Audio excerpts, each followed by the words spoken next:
Oh, all right. We're going totally off the cuff with this one. I really don't even like the idea of making like a serious YouTube video, but unfortunately, a kind of core philosophical conclusion I've come to about trying to get back into online content creation is to like, if I have an idea for a YouTube video and I want to do it, I have to do it.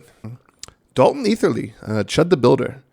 You know, there are all these videos already on YouTube where it's like some like conservative black guys like, I love guns and white people, but this guy's pretty bad. But I think that's also very telling that a lot of those guys are coming out against him, because I feel like for a lot of them, it's like one of those rare times where they see like the visceral force of like racially motivated nihilism that has been like protruding from the internet more and more with things like, you know, the Buffalo shooting, all the like 764 bullshit and all this stuff. It's finally kind of forcing them to sit there and be like, man, these white people actually do be crazy as hell. I think the thing that really frustrates me about it is that for some reason, like, even though a lot of people that are supportive of Chud would love if like you could see like a black guy playing music off of a Bluetooth speaker, like talking on speakerphone, and you could like call the cops and like that's disorderly conduct. Apparently harassing people is just free speech and it can never be disorderly conduct, which is interesting because you would think like, and this is kind of the thesis of this video is I'm telling you what to think about Chud the Builder and how to feel about Chud the Builder if you actually value any of the things you claim to value. If you want to be like an upstanding, like white conservative person and you want to be like, hey, we need to live in like a law and order society, you should hate Chud the Builder because he's a nuisance. Like people like him actively make it more difficult and risky to bring your like beautiful little like white babies out in public. And that's not really something you should be standing for. And you're kind of a retard and you're kind of getting fleeced if you are bought into this cause now, because what the fuck are you actually doing? And, you know, getting into like the whole free speech side of things, if you actually like or care about free speech, this is the last thing you should ever want. Oh, fuck. Sorry, I had to cut that out because I did a seek out because I was like talking about Count Dankula, but I realized it's a very risky thing to have clipped. So now I have my right arm beyond my back. I'm not a fan of Count Dankula, but I'm also not a fan of the fact that the country he lives in will arrest him just for like getting his like pet to do like a little like Nazi salute. If you want to live in a country where you have free speech and you don't have these like kind of like draconian laws, you should hate Chud the Builder, because Chud the Builder is how you speedrun getting laws like that passed. So much so that like the part of me that's like a little bit like conspiracy brained is kind of like, is this guy a fucking Fed asset? Why would you ever do this? This is such insane, barbaric, retarded behavior. I can't even believe it's real.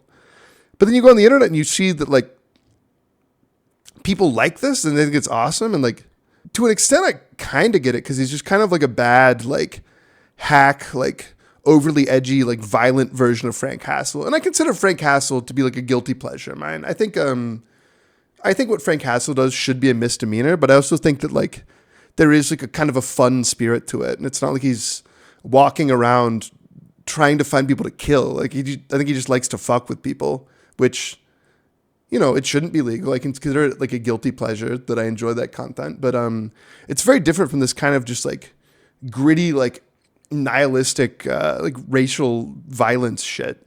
That shit's not cool. There's nothing really funny about that. It's just sad and like fucked up to watch. And it's really jarring to see it get as much support as it's getting. It's a really sick, dark thing. Like the guy's origin story is literally like, oh yeah, like I lost my job because I called a black family the N-word in a road rage incident. It's like, the fuck did you expect, you know? As somebody who myself works a job, I understand I could get fired for even like making this video. Like companies that like want to like protect their image could just let you go like that. Like, welcome to the real world, retard. What the fuck?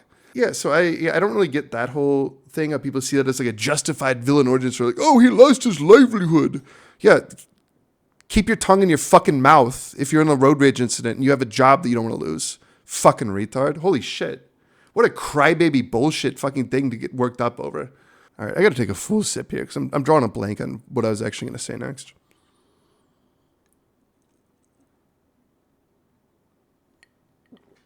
Oh, you know, I want to get back into live streaming once I have more free time. I think it would be fun, but unfortunately, like every platform is like ontologically evil in one way or another now, where it's like Twitch is like basically this like hyper woke platform where it like just exists that their CEO can like try to fuck bikini streamers. YouTube feels like the best one, but it's getting a little bit too corporate and like YouTube is such a like pendulum swing. It's like 1 second YouTube is like you can do anything. The next second it's like, no, we need all of our advertisers. You can't say fag anymore. Kick feels like the safest bet for like me not getting banned and me like making money. But also I really hate the moral rot that has started to exist in the last couple of years that like I've been online and been a part of these spaces where it's just like all this like gambling blood money and all this like fake money that somehow spawned out of thin air when like crypto became a thing.